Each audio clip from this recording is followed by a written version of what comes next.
Hello class, good morning. I am your teacher Ayla Marie Amaro. For today's lesson, I will discuss about adding and subtracting polynomials. But before we start, Jerlyn, please lead the prayer first.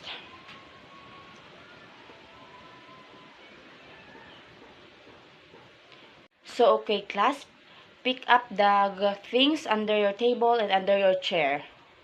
So, who knows how to add and subtract polynomials? Anyone in the class? No one? Okay. For today's lesson, I will discuss how to add and subtract polynomials. So, how to add polynomials? Adding polynomials involves combining two or more polynomials by adding their like terms. Like terms are terms with the same variables raised to the same power.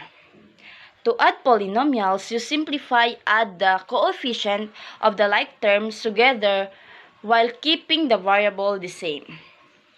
So, I will have an example number 1.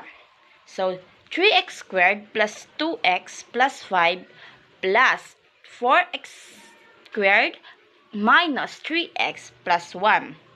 So, we will discuss how to solve it. First, group the like terms together. For example, 3x squared plus 4x squared is equals to 7x squared. Combine the x squared terms. Then 2x, then negative 3x equals to, adding is equals to negative x, combine the x term. So, 5 plus 1 is equals to 6. The last is combine the constant term.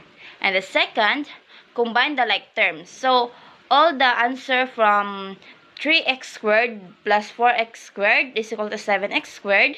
You copy that, and 2x minus 3x, negative x. Then 5 plus 1 is equals to x. Then the 5 plus 1 is equals to x. So the answer is 7x squared minus x plus 6. That is the final answer. For the example 2, 3x squared plus 2x plus 5 and plus 2x squared minus 4x plus 3. So, we combine the x squared is equals to 3x squared plus 2x squared is equals to 5x squared. Then 2x minus 4x is equals to negative 2x. Then 5 plus 3 equals to 8. So, the final answer is 5x squared minus 2x plus 8.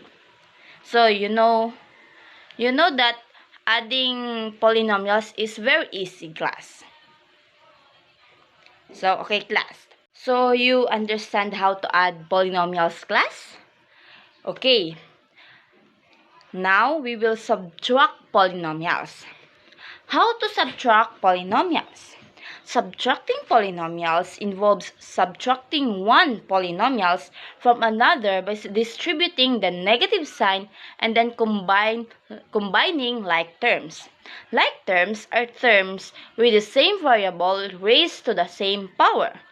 To subtract polynomials, you distribute the negative sign to all terms in the second polynomial and then follow the same step as addition. So first, distribute the negative sign into the term in the second polynomial. This is my example. 5x squared plus 3x minus 2 minus 2x squared minus 4x plus 1. So, distribute the negative sign into the term that So, distribute the negative sign to the term in the second polynomials. This is 5x squared plus 3x minus 2 minus 2x squared plus 4x minus 1. Ang negative 4x, ginsaylo natin sa positive plus 1 because ang negative sign will you distribute to the second polynomials, that is positive 1. So, positive 1 will become negative 1. So, 2, group the like terms together. The same as the addition. Ang 5x squared minus 2x squared is equals to 3x squared. Then, 3x plus 4x is equals to 7x. Then, negative 2 minus 1 is equals to negative 3. Because we subtract it, so negative 2 minus 1 will be a negative 3. So, third is combine the like terms. So, the answer that we write is 3x squared plus 7x minus 3. So, that is the final answer. So, I have example 2. I know that you understand it, class. So, 6x squared plus 2x minus 5 minus 4x squared minus 3x plus 1. Then, we will combine the like terms. 6x squared plus 2x minus 5 minus 4x squared plus 3x minus negative 1, because the negative 3x, we will distribute it to the second polynomials, which is positive 1. That will be, ang positive 1 will be negative 1. So, 6x squared minus 4x is equals to 2x squared. Then, 2x plus 3x is equals to 5. Then, negative 5 minus 1 is equals to negative 6. So, the final answer is 2x squared plus 5x minus 6. You understand, class?